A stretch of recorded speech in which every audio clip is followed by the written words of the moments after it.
The question is now that the amendment be agreed to, and I give the call to the Leader of Government Opposition Business. Mr Deputy Speaker, the Australian people are seeing in real time what a chaotic, disorganised and incompetent government we have. And the contrast could not be starker between the matters that were spoken about just a few moments ago by the Leader of the Opposition, when he spoke about the methodical and systematic way in which, under the previous coalition government, these matters that are so critical when it comes to keeping Australian citizens safe were dealt with by the previous government. And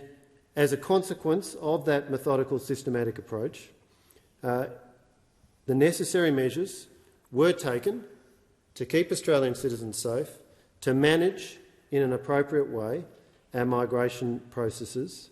and to do the things that Australians expect that a competent and capable government will do. By contrast, what we've seen from the present government has been mystifyingly incompetent. The decision of the High Court, to which the bill before the House today responds, the Australian Citizenship Amendment Citizenship Repudiation Bill 2023, that decision was made on the 8th of June. On the 8th of June. That is 6 months ago, give or take. And only now is the government bringing forward legislation. It was shared with the opposition for the first time on Monday of this week, and all of a sudden they're in a desperate rush to get it done. They've had months in which they sat on their hands, and now there's a desperate rush to get this done. And one of the consequences of the desperate rush, with the evidence suggesting that the drafting of the bill wasn't completed until,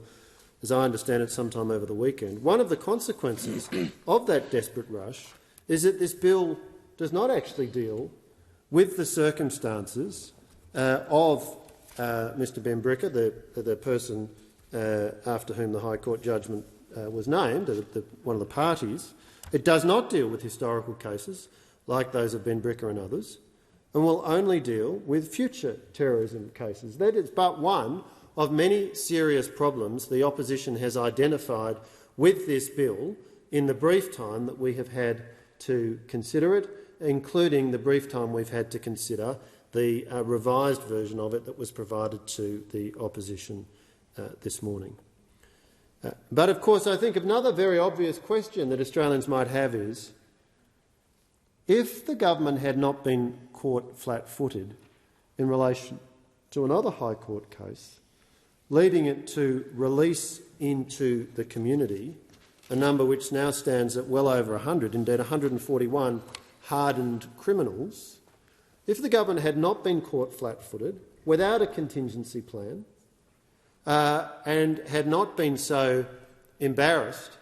by being seen by the Australian people to have comprehensively mismanaged these issues, I think there's a very real question as to whether they would have bothered to bring forward the bill that is before the House today. Because it's impossible to avoid the conclusion, on the facts and on what we've seen of the conduct of these two hapless and hopeless ministers, the Minister for Home Affairs and the Minister for Immigration, it's very hard to avoid drawing the conclusion that they had very little idea what they would do. They've been sitting there in a reactive mode rather than working proactively to identify the steps they need to take to identify perfectly predictable potential scenarios, such as the High Court coming down with particular decisions.